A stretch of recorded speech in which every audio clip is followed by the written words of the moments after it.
Close your eyes, turn the page, and let history guide you to sweet dreams.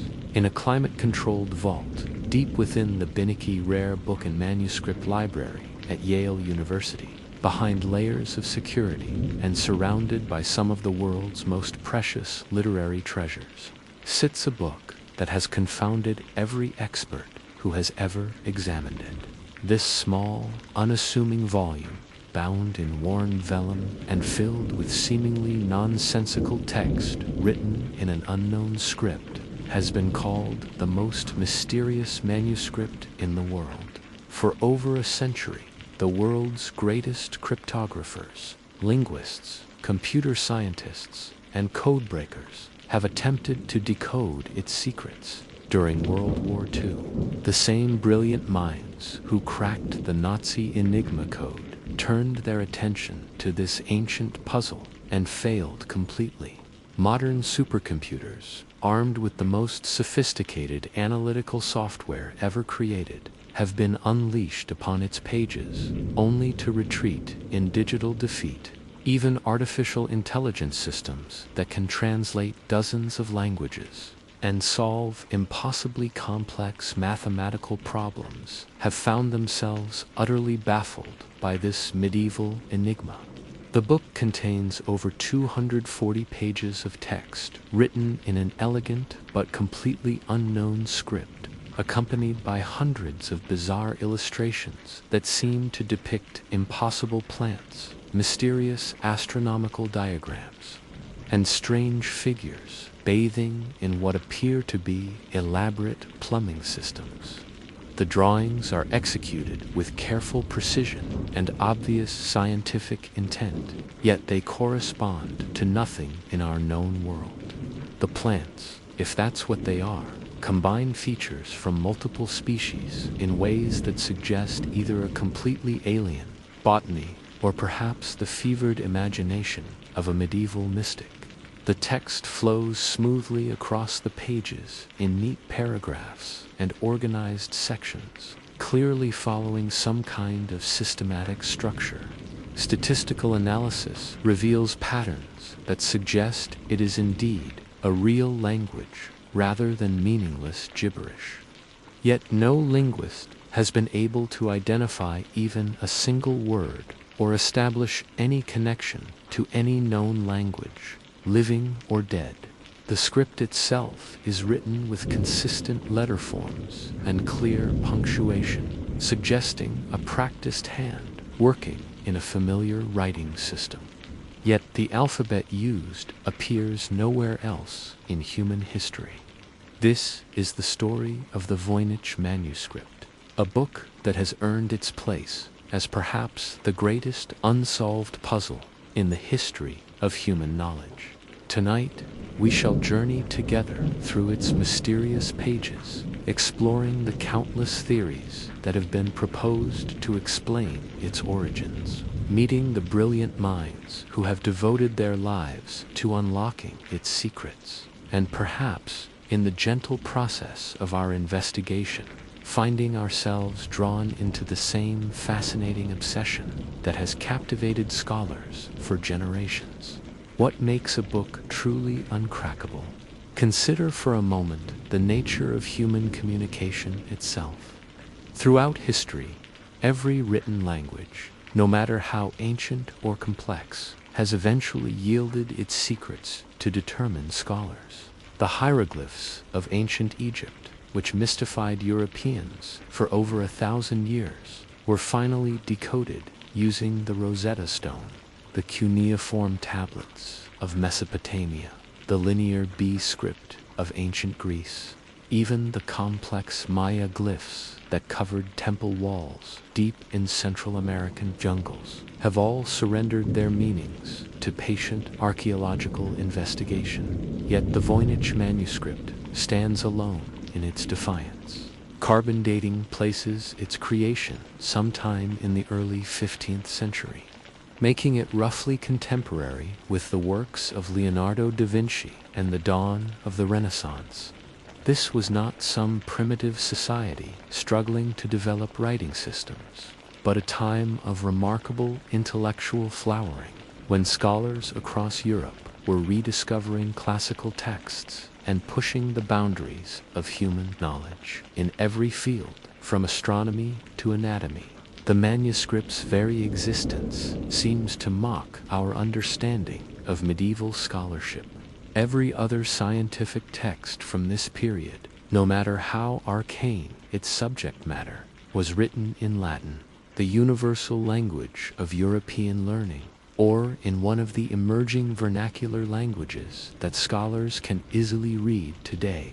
Medical texts, astronomical treatises, alchemical works, botanical guides all followed established conventions and used recognizable symbols and terminology. But this book follows none of these rules. Its script resembles no known alphabet.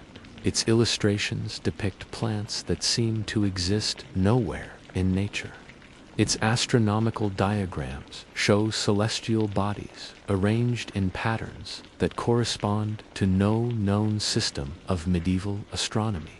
Most mysteriously of all, its text shows all the statistical characteristics of natural language frequency patterns, word length distributions, and grammatical structures that match real languages, yet remains completely incomprehensible. The manuscript has been subjected to every form of analysis imaginable. Experts have counted letter frequencies, mapped word distributions, analyzed sentence structures, and searched for hidden patterns using mathematical techniques so sophisticated they require supercomputers to execute. They have photographed every page under different types of light, revealing hidden details invisible to the naked eye. They have examined the chemical composition of the inks and the physical structure of the vellum pages. Each investigation reveals new layers of complexity while solving absolutely nothing. The more we learn about the manuscript's construction and content, the deeper the mystery becomes. It is as if some medieval scholar deliberately set out to create the perfect, unsolvable puzzle, a book designed to frustrate and confound every future generation that encountered it. The book we know today as the Voynich Manuscript takes its name from Wilfrid Voynich, a Polish antiquarian book dealer who acquired it in 1912 under circumstances that were themselves shrouded in mystery. Voynich was a fascinating character in his own right, a former revolutionary who had been imprisoned by the Russian secret police before escaping to forge a new life as one of London's most successful dealers in rare manuscripts and ancient texts. In the summer of 1912, Voynich traveled to the Villa Mondragon near Rome, a property owned by the Jesuit order that had fallen on hard financial times. The Jesuits, renowned throughout history for their scholarship and their vast libraries, had decided to sell some of their less essential manuscripts to raise funds for more pressing needs. Among the items they offered was a small, unremarkable-looking book that had apparently sat unnoticed in their collection for decades, possibly centuries. What caught Voynich's experienced eye was not the book's appearance, which was modest by the standards of illuminated medieval manuscripts, but rather a letter tucked inside its pages. This letter, written in Latin and dated 1666, was from Johannes Marcus Marci, a rector of the University of Prague, addressed to the famous Jesuit scholar Athanasius Kircher in Rome. In this letter, Marci described the manuscript as an ancient work of mysterious origin and mentioned that the previous owner, a certain Dr. Raphael, had spent years attempting to decode its strange script without success. Voynich immediately recognized that he had stumbled upon something extraordinary. Here was a medieval manuscript that had apparently puzzled scholars for centuries, written in a script that Marci's letters suggested was unlike anything in known linguistic traditions. The careful precision of the illustrations and the obvious systematic nature of the text indicated that this was not the work of a madman or a deliberate hoax, but rather a serious scholarly work created for some specific purpose that had been lost to time. The physical manuscript itself is relatively small, measuring approximately 23 by 16 centimeters, roughly the size of a modern paperback book. It consists of about 240 pages of vellum, the specially prepared animal skin that was the standard writing material for important documents in medieval Europe. The vellum is of high quality, smooth and evenly prepared, indicating that whoever commissioned this work was willing to invest in expensive materials. The text is written in what appears to be a flowing script using a quill pen and brown ink that has aged to various shades over the centuries. The handwriting is remarkably consistent throughout, suggesting either a single author working over an extended period or multiple scribes trained to write in an identical style. There are very few corrections or erasures visible in the text, indicating either exceptional skill on the part of the scribes or the possibility that this manuscript was copied from an earlier source. The illustrations are perhaps even more intriguing than the text itself. They are executed in colored inks and appear to be organized into distinct sections, suggesting that the book was intended as some kind of reference work or encyclopedia. The botanical section contains detailed drawings of plants, but these plants combine features from multiple real species in ways that suggest either an unknown flora or perhaps symbolic representations rather than literal botanical illustrations. The astronomical section features circular diagrams with radiating elements that could represent stars, planets, or other celestial phenomena, but arranged in patterns that don't correspond to any known medieval astronomical system.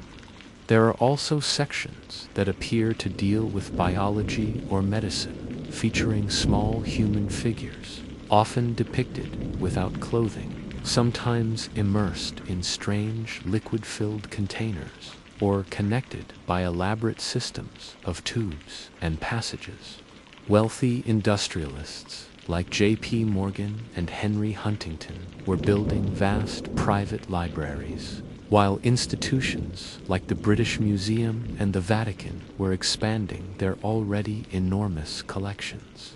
Voynich had established himself as one of the most skilled operators in this competitive field. Born in Lithuania when it was part of the Russian Empire, he had been radicalized as a young man by the oppressive policies of Tsarist rule. He joined revolutionary organizations and was eventually arrested and sentenced to imprisonment in Siberia. However, his remarkable intelligence and determination enabled him to escape, and he eventually made his way to London, where he reinvented himself as an antiquarian book dealer. His background as a revolutionary had given him certain skills that proved surprisingly useful in the rare book trade. He was accustomed to operating in secrecy, to building networks of contacts, and to recognizing the true value of documents that others might overlook. He spoke multiple languages fluently and had developed an almost supernatural ability to identify genuinely ancient manuscripts among the numerous fakes and reproductions that flooded the market. By 1912, Voynich had built a thriving business with wealthy clients on both sides of the Atlantic.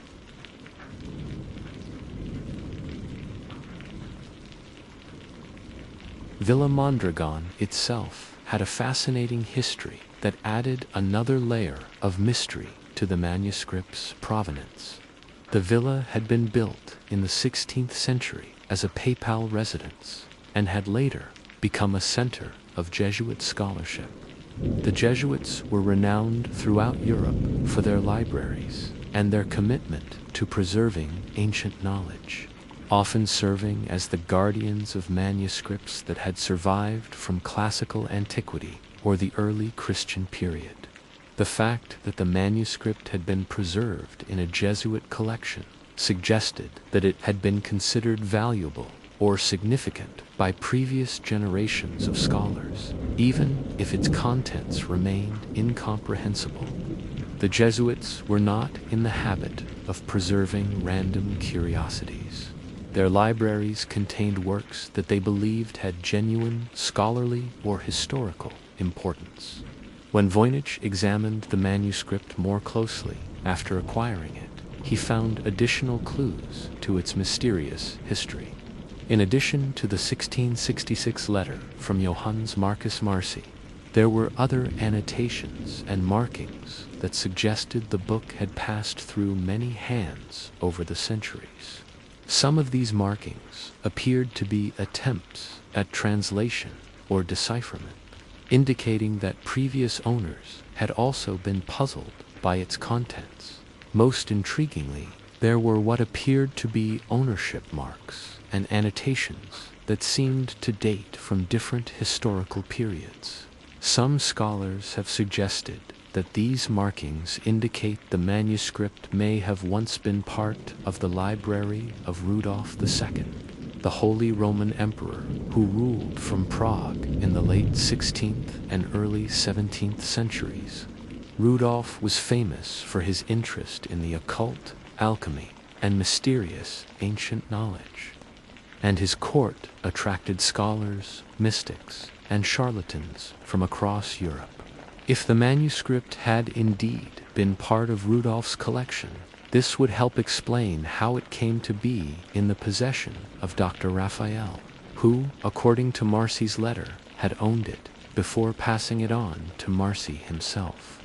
The chain of ownership from Rudolf Escort to the Jesuit collection in Rome follows a plausible path through the complex world of 17th century European scholarship. After acquiring the manuscript, Voynich spent considerable time and effort attempting to publicize his discovery and find scholars who might be able to decode its contents. He had photographs made of every page and distributed copies to linguists, cryptographers, and medieval scholars around the world. He wrote articles for scholarly journals and gave lectures at universities, always hoping that someone would recognize the script or provide a clue to the manuscript's origins. The response was immediate and intense. Scholars were fascinated by the manuscript's obvious sophistication and apparent antiquity, but also frustrated by their complete inability to make any progress in understanding its contents. Early attempts at decipherment focused on trying to identify the script with known medieval writing systems, or to find hidden patterns that might reveal an underlying cipher or code.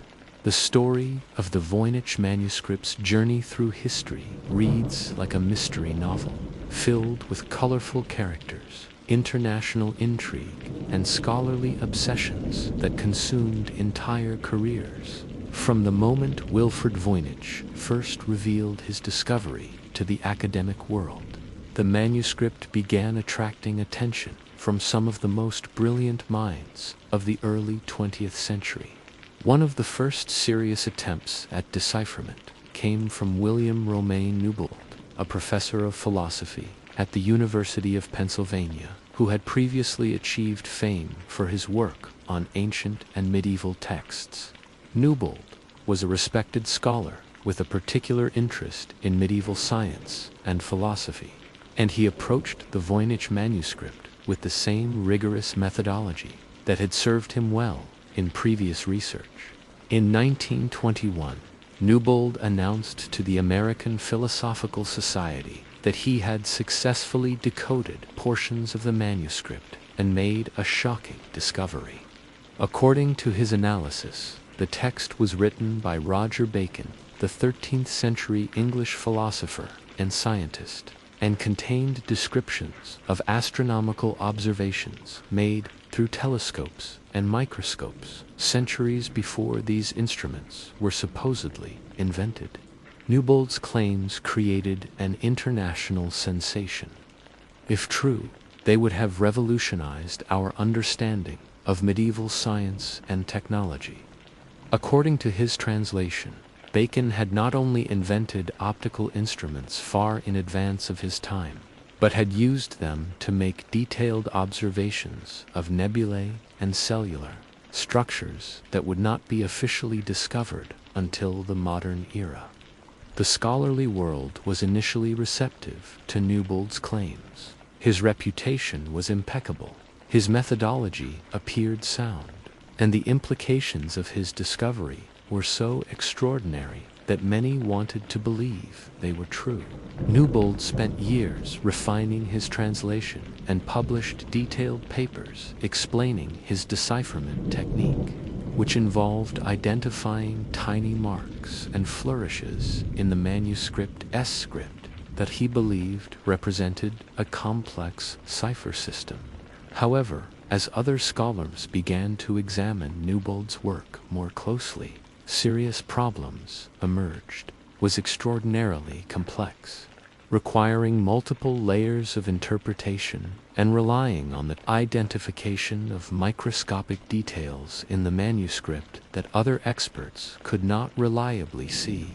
Critics pointed out that his system was so flexible that it could probably be used to extract almost any desired meaning from the text. The fatal blow to Newbold's theory came when Professor John Matthews Manley of the University of Chicago conducted a detailed analysis of the decipherment method and demonstrated that it was fundamentally flawed. Manley showed that the tiny marks Newbold had identified as cipher elements were actually natural variations in the manuscript's ink and writing surface, not deliberate cryptographic symbols.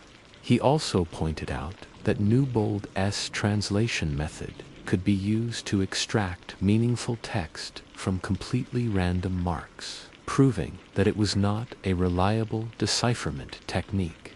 The collapse of Newbold's theory was a devastating blow to Voynich Manuscript research.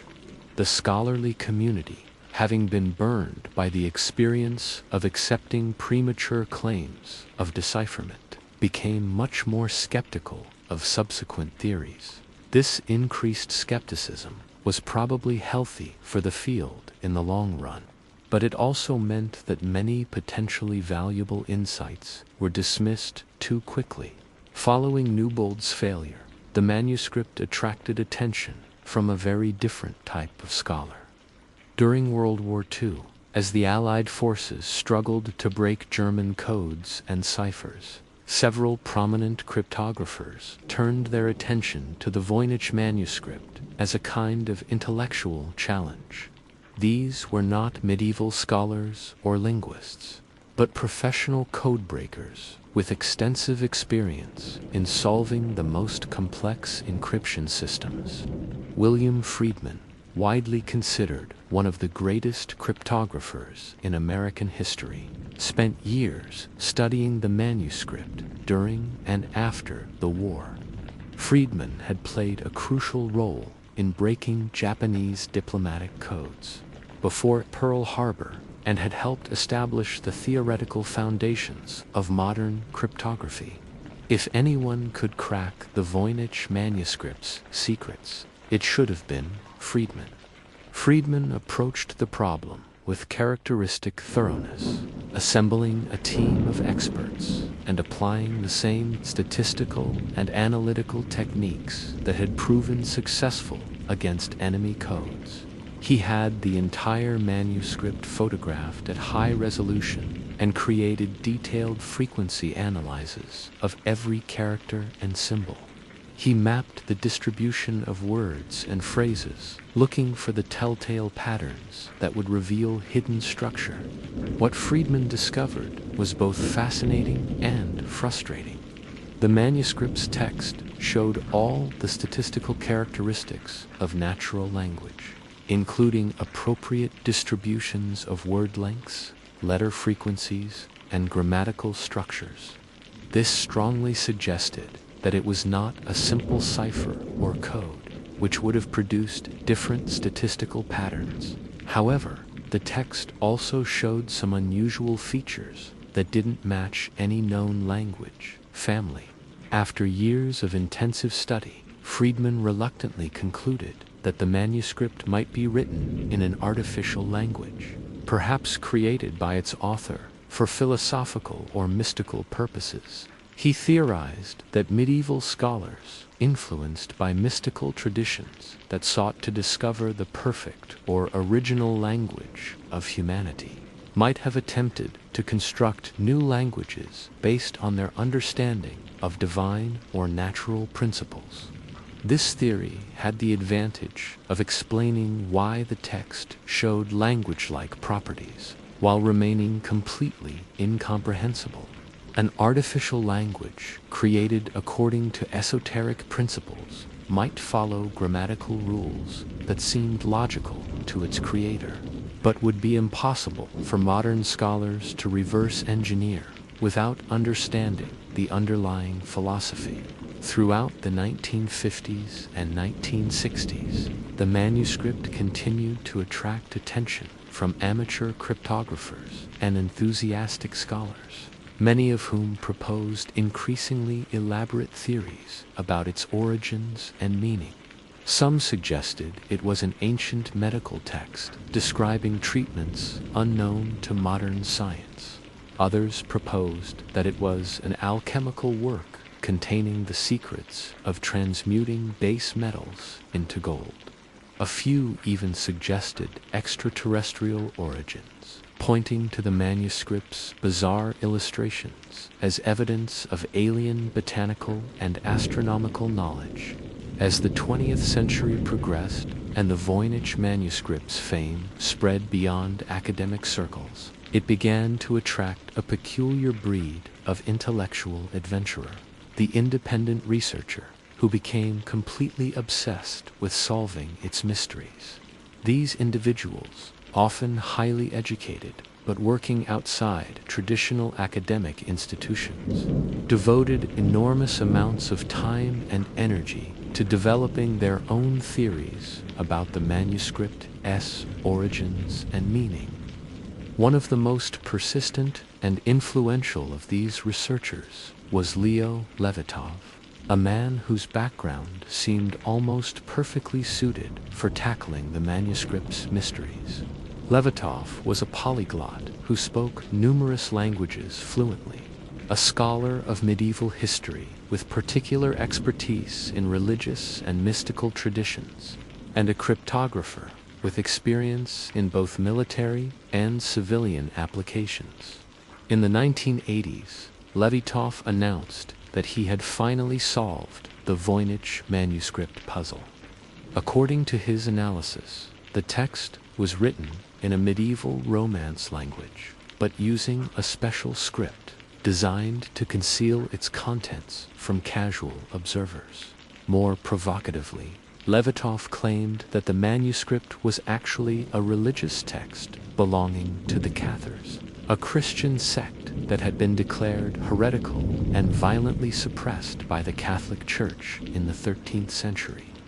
Levitov's theory was compelling for several reasons. The Cathars had indeed been persecuted for their beliefs, which differed significantly from Orthodox Catholic doctrine. They had been forced to practice their religion in secret, which would explain why a Cathar text might be written in a deliberately obscure script. The timing also worked. The manuscript's carbon dating placed it in the period when Cathar communities might still have existed in hidden communities.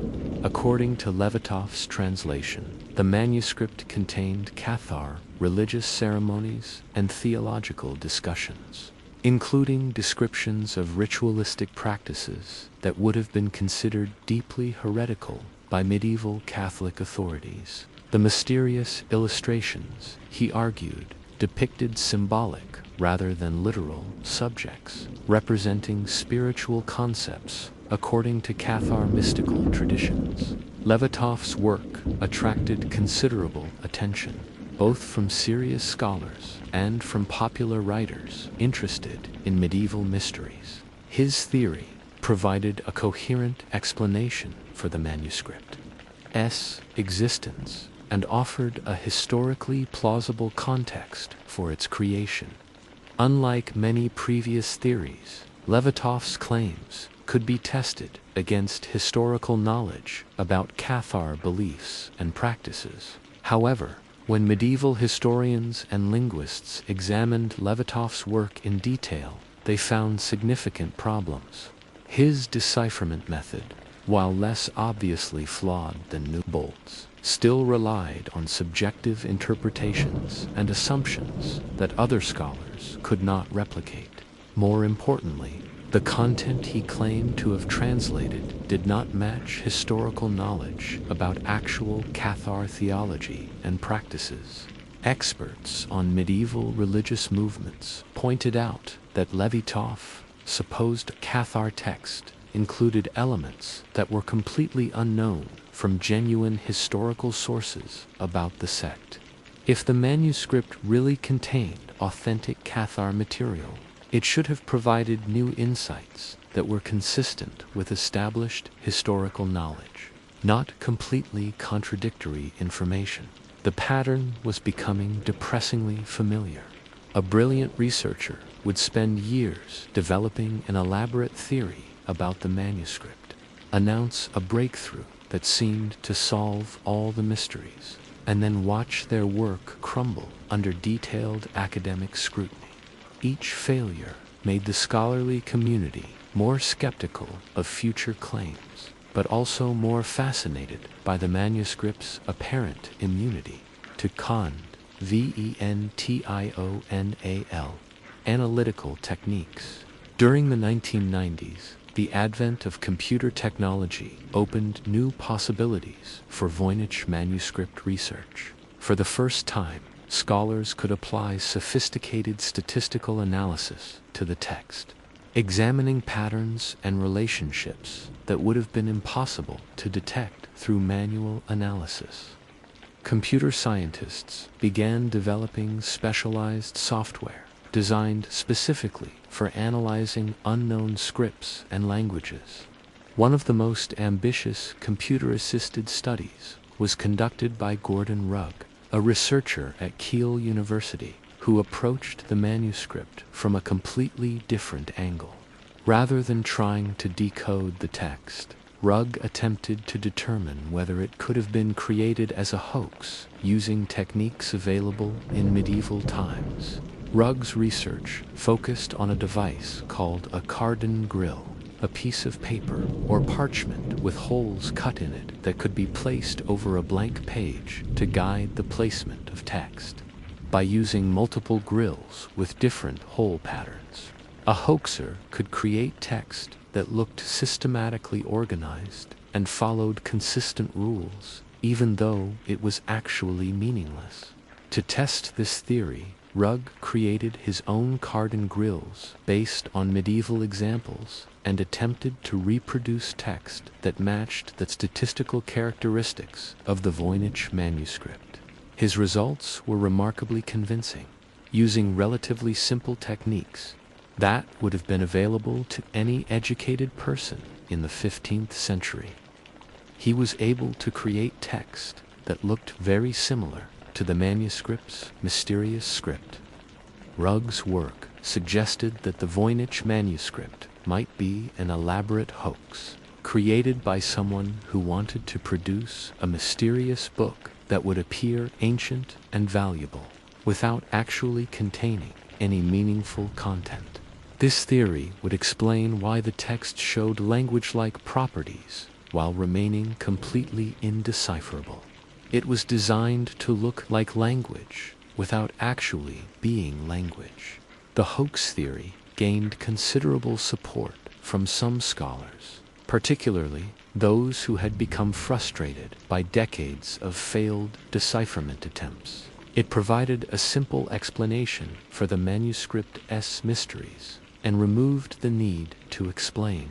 how a medieval scholar could have created a text in a completely unknown language or script. However, other researchers remained unconvinced by the hoax theory. They pointed out that creating a convincing fake would have required enormous skill, time, and resources, making it an unlikely project for a medieval forger. The manuscript's sophisticated illustrations and high-quality materials also suggested serious scholarly intent rather than fraudulent purposes. The fundamental challenge facing anyone who attempts to decode the Voynich Manuscript lies in the complete absence of what cryptographers call a crib, a known piece of text that can be used as a starting point for decipherment. When Jean-François Champollion decoded Egyptian hieroglyphs in the 1820s, he had the advantage of the Rosetta Stone, which contained the same text written in hieroglyphs, Demotic script, and ancient Greek. Similarly, when Michael Ventris cracked Linear B in the 1950s, he was able to use his knowledge of ancient Greek place names as a foundation for understanding the script S structure. The Voynich manuscript offers no such advantages. There are no bilingual texts, no obvious proper names that might correspond to known historical figures or places, and no clear connections to any known writing system. Researchers must attempt to understand the text purely through internal analysis, looking for patterns and structures that might reveal its underlying logic. This challenge is compounded by the manuscript's relatively short length. While 240 pages might seem substantial, modern computer-assisted code breaking typically requires much larger samples of text to identify reliable patterns and statistical relationships. Working with such a limited corpus means that apparent patterns might be coincidental rather than meaningful. Another significant obstacle is the uncertainty surrounding the manuscript's fundamental nature. Is it written in a natural language using an unknown script? Is it written in a known language using a cipher or code? Is it an artificial language created according to some philosophical or mystical system? Or is it, as Gordon Rugg suggested, an elaborate hoax designed to look meaningful while actually containing no information at all? Each of these possibilities requires different analytical approaches and assumptions. Techniques that work well for deciphering coded messages are useless for understanding artificial languages. Methods designed for analyzing natural languages fail completely when applied to meaningless text designed to mimic language. Without knowing which type of challenge they're facing, researchers must simultaneously pursue multiple contradictory approaches. The manuscript's illustrations add another layer of complexity to the decipherment challenge. In most historical texts, illustrations serve as helpful context clues that can guide translation efforts. Pictures of recognizable objects, people, or places can provide crucial information about the text's subject matter and cultural context. However, the Voynich manuscript's illustrations are as mysterious as its text. The botanical illustrations, which make up a large portion of the manuscript, depict plants that appear to be scientifically accurate in their detail and execution, yet correspond to no known species. Some researchers have suggested that they represent extinct plants, others that they are symbolic rather than literal representations, and still others that they depict plants from regions unknown to medieval European scholars. The astronomical diagrams are equally puzzling. They clearly relate to celestial observations and cosmic phenomena, but their specific meaning remains opaque. Some appear to show zodiacal symbols.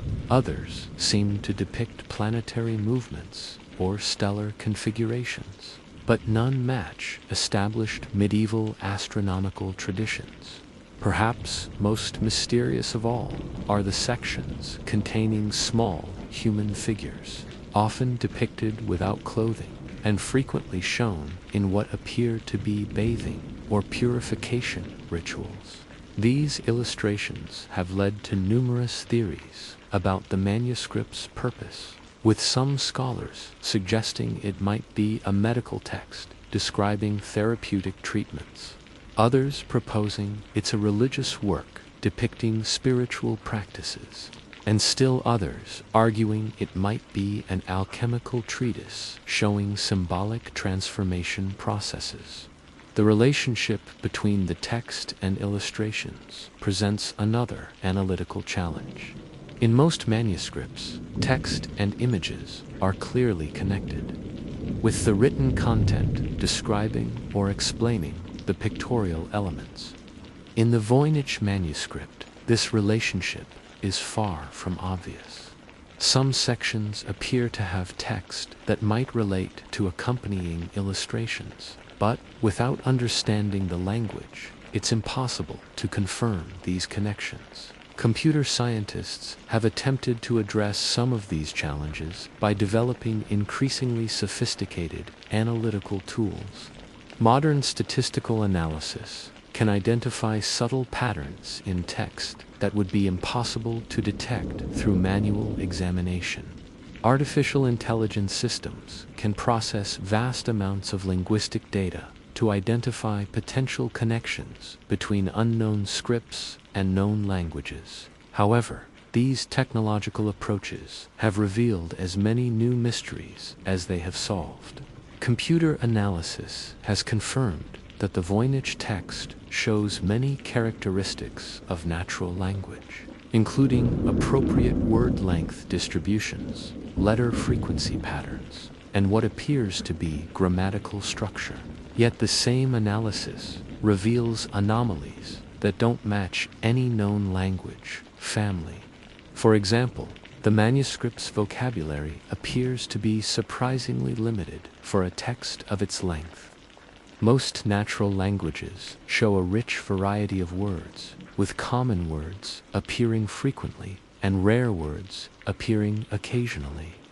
The Voynich text shows less vocabulary diversity than would be expected, suggesting either a very restricted subject matter or an artificial constraint on word formation. The text also shows unusual patterns in the way words are constructed and combined.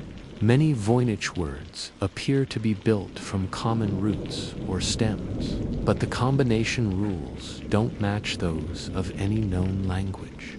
This has led some researchers to propose that the text might be written in a highly agglutinative language, where complex meanings are created by combining multiple word elements, but no known agglutinative language matches the Voynich patterns. Another puzzling feature is the apparent lack of correction or revision in the manuscript. Most medieval texts show evidence of scribal errors, corrections, and revisions that occurred during the copying process. The Voynich manuscript appears remarkably clean and consistent, with very few obvious errors or corrections. This could indicate exceptional skill on the part of the scribes, or it might suggest that the text was copied from a master version rather than being composed originally.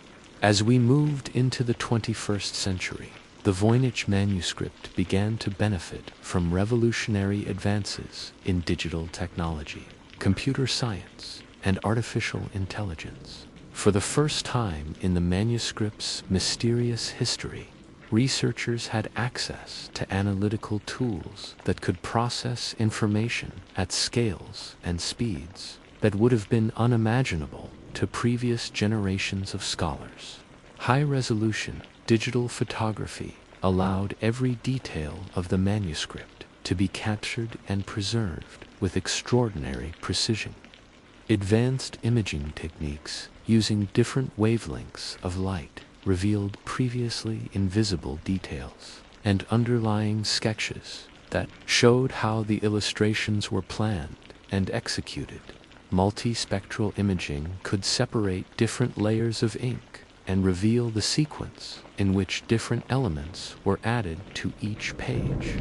These imaging advances led to some fascinating discoveries about the manuscript's construction. Researchers found that many of the illustrations had been planned using light pencil sketches that were later covered with ink and color. They discovered that different sections of the manuscript appeared to have been created by different artists or scribes, suggesting a collaborative effort rather than the work of a single individual. They also found evidence of planning and organization that indicated the manuscript was carefully structured according to some systematic design. Computer-assisted statistical analysis reached new levels of sophistication as researchers developed specialized software for analyzing unknown languages and scripts. These programs could identify patterns in text that human analysts would never notice, tracking subtle relationships between characters, words, and phrases across the entire manuscript. Machine learning algorithms could be trained to recognize potential linguistic structures and compare them to databases containing information about hundreds of known languages. One of the most promising technological approaches involved applying artificial intelligence, systems originally developed for machine translation. These systems, which had proven remarkably successful at translating between known languages, were modified to analyze the structure and patterns of unknown texts. The hope was that AI might be able to identify linguistic relationships that human analysts had missed. Initial results from AI analysis were intriguing but frustrating. The systems confirm that the Voynich text showed many characteristics consistent with natural language, including complex internal structures and patterns that suggested grammatical organization. However, they were unable to identify any connections to known language families or to extract meaningful content from the text. Some researchers began experimenting with crowdsourcing approaches, using the internet to engage thousands of volunteer analysts in collaborative decipherment efforts. Online platforms allowed participants to examine high-resolution images of manuscript pages, propose theories about character meanings, and test hypotheses against the entire text corpus. These collaborative projects generated enormous amounts of analytical work and produced numerous creative theories, though none led to definitive breakthroughs. The application of network analysis techniques, borrowed from fields like sociology and biology, revealed new insights into the manuscript's internal structure. Researchers could map relationships between different words and characters, identifying clusters and connections that might reveal organizational principles. This analysis suggested that the manuscript was indeed systematically organized, with different sections showing distinct vocabulary patterns and structural characteristics. Chemical analysis of the manuscript's materials also advanced significantly with new technologies. Researchers could now determine not only the age of the vellum and inks, but also their specific composition and likely geographic origins. This analysis confirmed that the materials were consistent with 15th century European manuscript production and showed no signs of modern contamination or forgery. Perhaps most excitingly, advances in historical research and archaeological discovery began providing new context for understanding medieval intellectual culture. Scholars discovered previously unknown manuscripts that showed experimental approaches to language and writing, suggesting that the creation of artificial languages or coded texts was more common in medieval times than previously thought. These discoveries included examples of medieval scholars creating artificial alphabets, experimental writing systems, and coded texts for various purposes, including secrecy, mystical practices, and intellectual experimentation. This historical context made the existence of something like the Voynich Manuscript seem less anomalous and more consistent with the broader patterns of medieval intellectual culture. DNA analysis techniques, originally developed for biological research, were adapted for analyzing ancient manuscripts. While the Voynich manuscript's vellum was too old and degraded for detailed genetic analysis, researchers could identify the animal species used for the writing material and potentially trace the geographic region where the animals were raised. This information could provide clues about where the manuscript was created. Advanced computational linguistics brought new theoretical frameworks for understanding how languages work and how they might be encoded or disguised. Researchers developed mathematical models for describing linguistic patterns and used these models to analyze the Voynich text. These approaches revealed subtle structural features that suggested the text might indeed represent a real language, though one organized according to unfamiliar principles. Virtual reality and 3D modeling technologies allowed researchers to create immersive digital reconstructions of the manuscript, enabling new forms of analysis and collaboration. Scholars could now examine the manuscript in virtual environments that allowed them to manipulate and enhance images in ways impossible with physical documents. These tools facilitated new forms of collaborative research, allowing international teams of experts to work together on detailed analysis projects. Despite all these technological advances, the Voynich manuscript continued to resist definitive decipherment.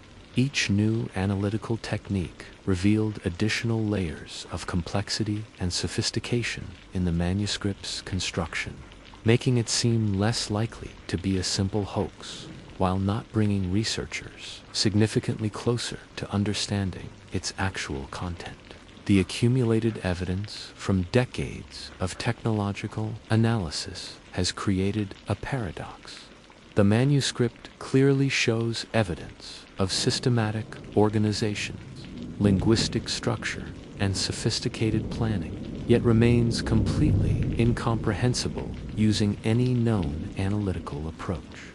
This paradox has led some researchers to propose that the manuscript represents a fundamentally different approach to encoding information, one that might require entirely new theoretical frameworks to understand. In recent years, several research teams have announced potential breakthroughs that seemed to bring us closer to understanding the Voynich manuscript, though each apparent solution has ultimately raised as many questions as it answered.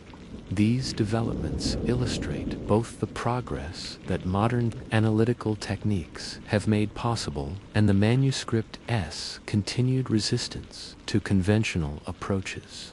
One of the most significant recent developments came from a team led by Gerard Cheshire, a researcher at the University of Bristol, who announced in 2019 that he had identified the manuscript's language as a form of Proto-Manx language, an ancestor of modern Spanish, Portuguese, and Italian that was spoken in medieval Europe.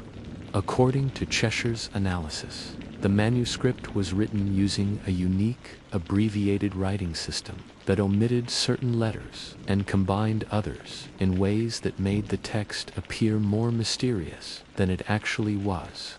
Cheshire's theory suggested that the manuscript was a compendium of women's health information, including herbal remedies, bathing practices, and astrological information relevant to medieval medical treatment.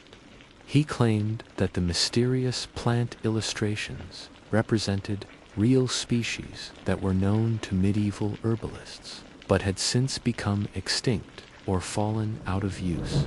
The astronomical diagrams, according to his interpretation, showed astrological configurations used for determining the timing of medical treatments. The announcement generated considerable excitement in both academic and popular media, as it seemed to offer a simple and elegant solution to the manuscript's mysteries. However, when other scholars attempted to verify Cheshire's decipherment method, they encountered significant problems. Linguistic experts pointed out that his supposed proto-man's language included features that were inconsistent with historical knowledge about language development in medieval Europe. More problematically, Cheshire's translation method appeared to be highly subjective, requiring numerous assumptions and interpretations that other researchers could not reliably replicate when applied to random text. His decipherment technique seemed capable of producing meaningful-sounding translations from meaningless input, suggesting that it was not a reliable method for extracting genuine information from the manuscript. Another intriguing recent development came from artificial intelligence research conducted by a team at the University of Alberta using advanced machine learning algorithms. The researchers attempted to identify the underlying language of the Voynich text by comparing its statistical patterns to those of known historical languages. Their analysis suggested that the manuscript might be written in Hebrew, but using a cipher or encoding system that disguised the language's characteristics. The AI analysis identified certain patterns in the Voynich text that seemed consistent with Hebrew linguistic structures, including word formation, rules, and character frequency distributions. The researchers proposed that the text might be encoded Hebrew written using a substitution cipher, where each Hebrew character was replaced with a corresponding symbol from the Voynich alphabet. This theory was particularly intriguing because it provided a plausible historical context for the manuscript's creation. Medieval Jewish scholars were known for their expertise in cryptography and coded writing, often developing sophisticated techniques to protect religious and philosophical texts from persecution. A Hebrew text written in code would explain both the manuscript's linguistic sophistication and its complete resistance to conventional decipherment attempts.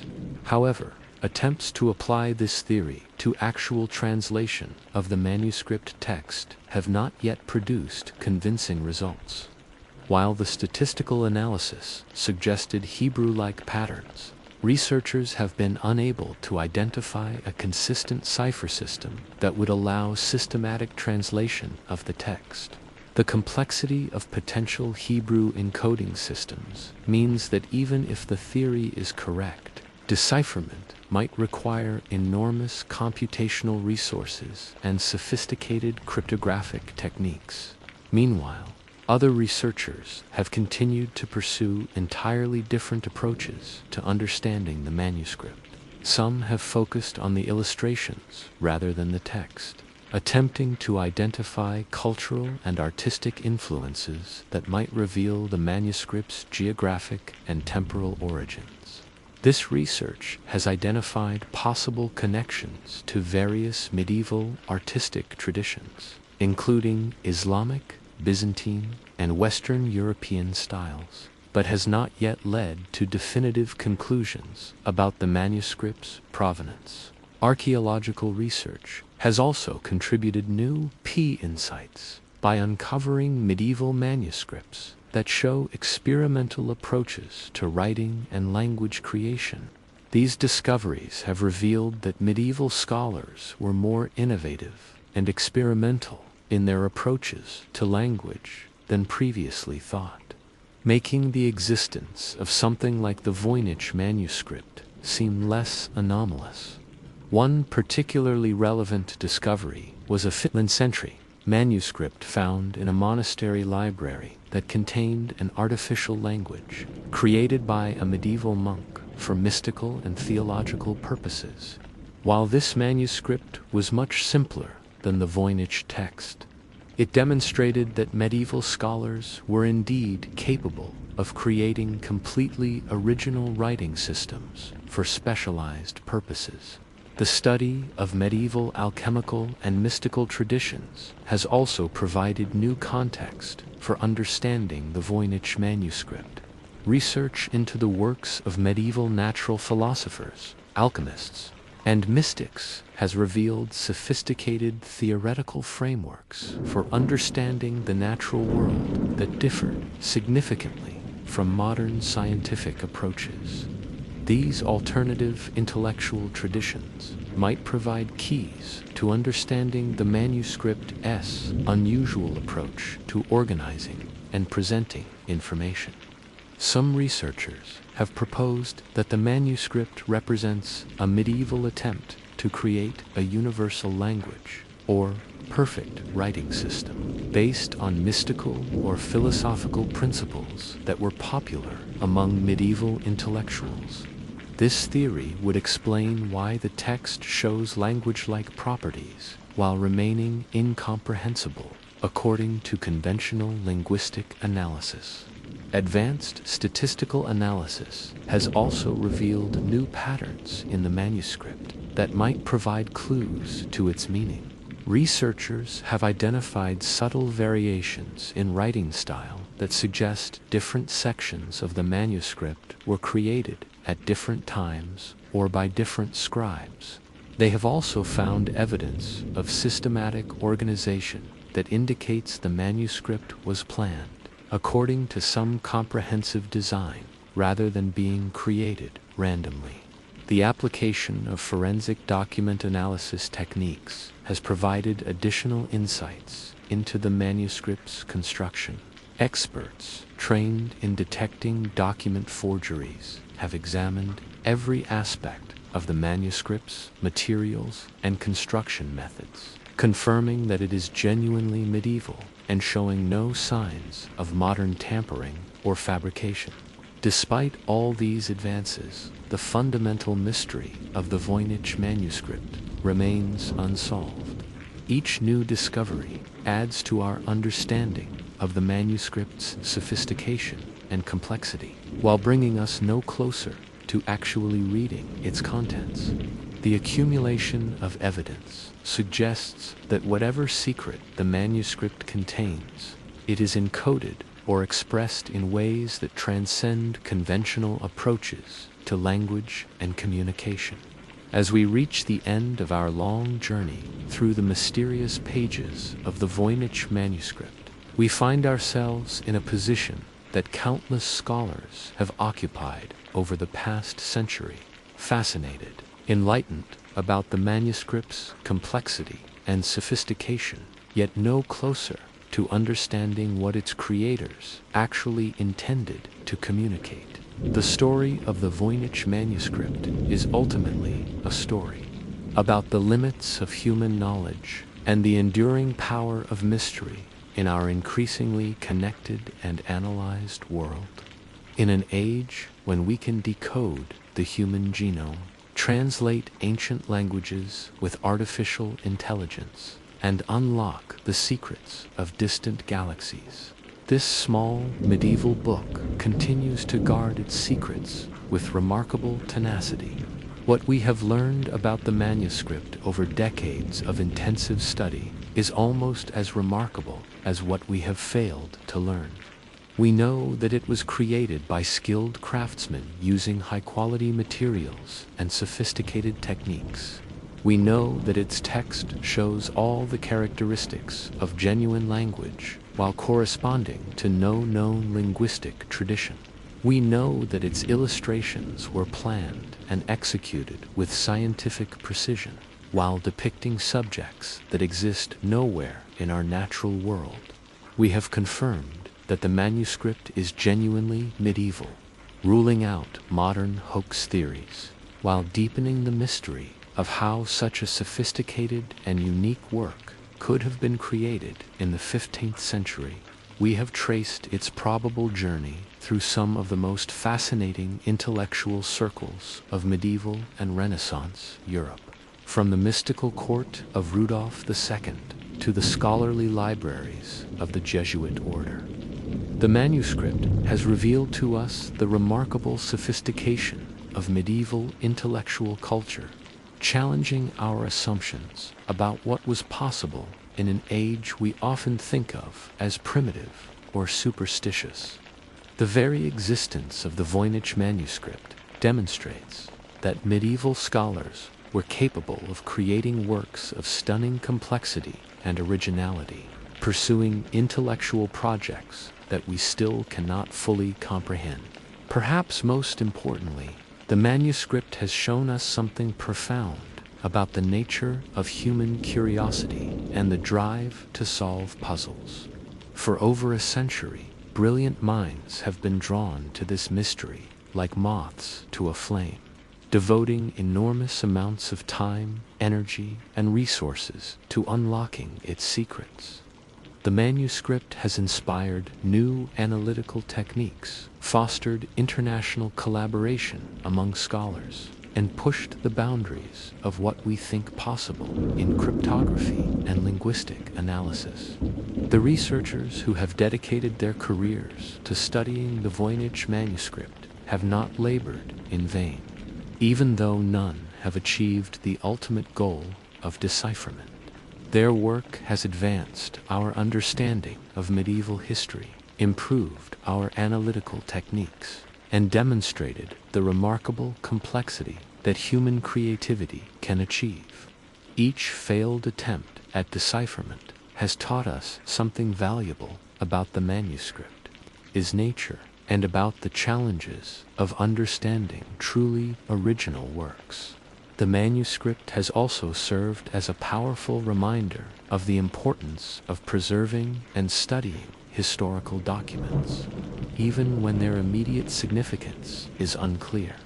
Without the careful preservation efforts of medieval librarians, Renaissance collectors, and modern archivists, this remarkable work would have been lost to history.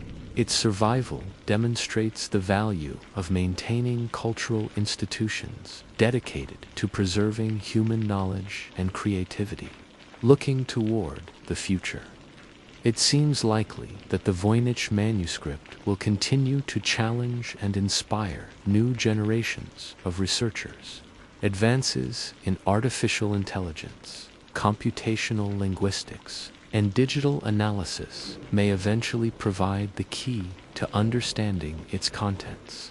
Alternatively, new historical discoveries might reveal the cultural and intellectual context necessary for interpreting its unique approach to organizing information.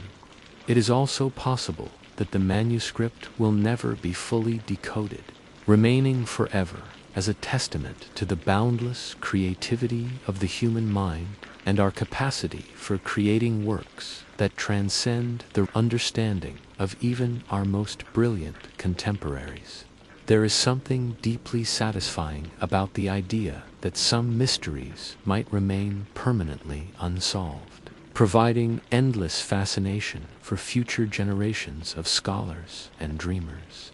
The Voynich Manuscript stands as a unique achievement in human history, a work that successfully combines scientific precision with mystical mystery, artistic beauty with intellectual complexity, medieval craftsmanship with timeless enigma. Whether it contains ancient wisdom, elaborate fantasy, or something entirely beyond our current understanding, it represents a remarkable testament to the power of human imagination and the enduring appeal of the unknown.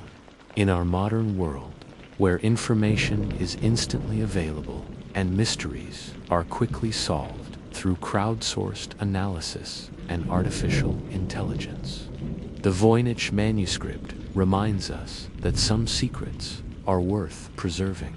It challenges us to embrace uncertainty, to find beauty in the unexplained, and to appreciate the profound satisfaction that comes from pursuing knowledge for its own sake, even when that pursuit may never reach its ultimate destination.